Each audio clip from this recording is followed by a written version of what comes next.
Benim adım Zarguna Azizi. Afganistanlıyım. Yaklaşık 5 senedir Türkiye'de yaşıyorum. Afganistan'da kendim alanda ben kadın doğum uzmanıydım. Orada mesela tıp bitirdim, uzmanlık alanında çalıştım. Ama şimdi de yani Türkiye'de giriş yapınca AYM proje içinde bir Farsça tercüman olarak görevliye başladım. Yani yaklaşık 1,5 senedir burada çalışıyorum yani.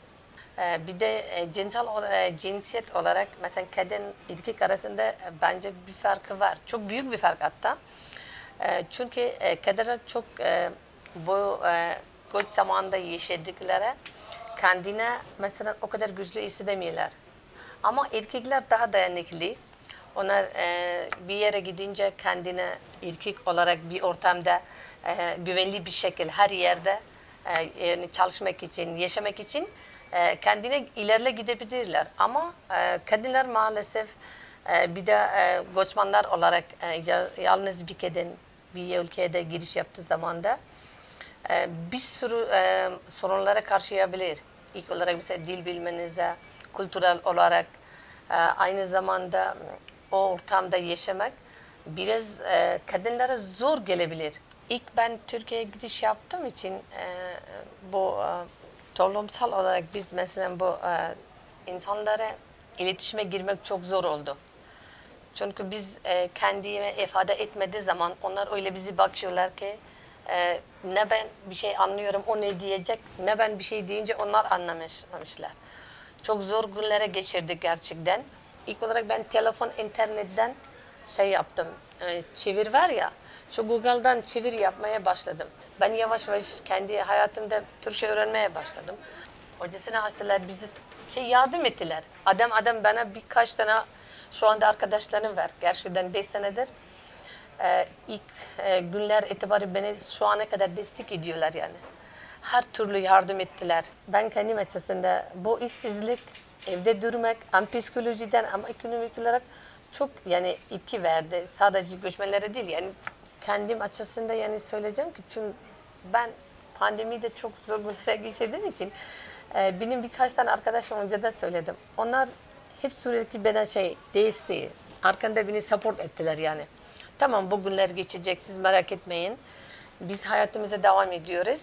Ama kendi sağlığımız için mecbur evde kalmak zorundayız. Hayır çocukların okul dersi yardım ettiler. Mesela uzaktan eğitim nasıl kurabilir? Çocuklara bilgisayar kullanmak için ya telefon her türlü yani destek ettiler bizi.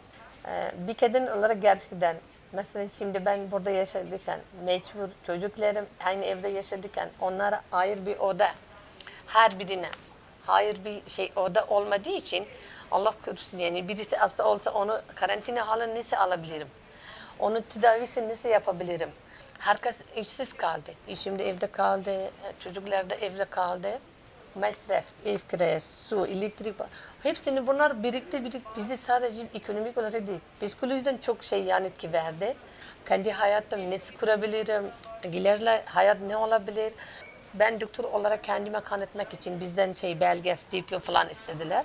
Ben çünkü maalesef böyle bir zor durumda kendi ülkeye terk ettim ki yanımda hiçbir şey yokmuş.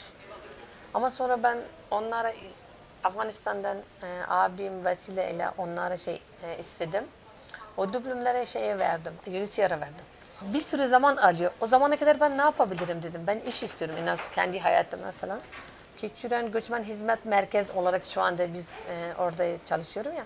Bana gönüllü olarak dediler, siz orada Farsça tercüman olarak görevli yapmayı ister misiniz? Evet dedim, ben kabul ediyorum. 7 ay, 8 ay gönüllü olarak başladım. Yavaş yavaş buraya gelince kuralları, Türkçe insanlara, önceden de ben Ankara'da bir sürü insana biraz Türkçe bildiğim için öyle bedava tercümanlık yaptım. Çünkü ben kendim yaşadığım şeyleri onlarda hissettim ya, zor oldu. Tercüman bilmek zor, onu para karşıda vermek de zor olduğu için evde ders çalışmaya başladım.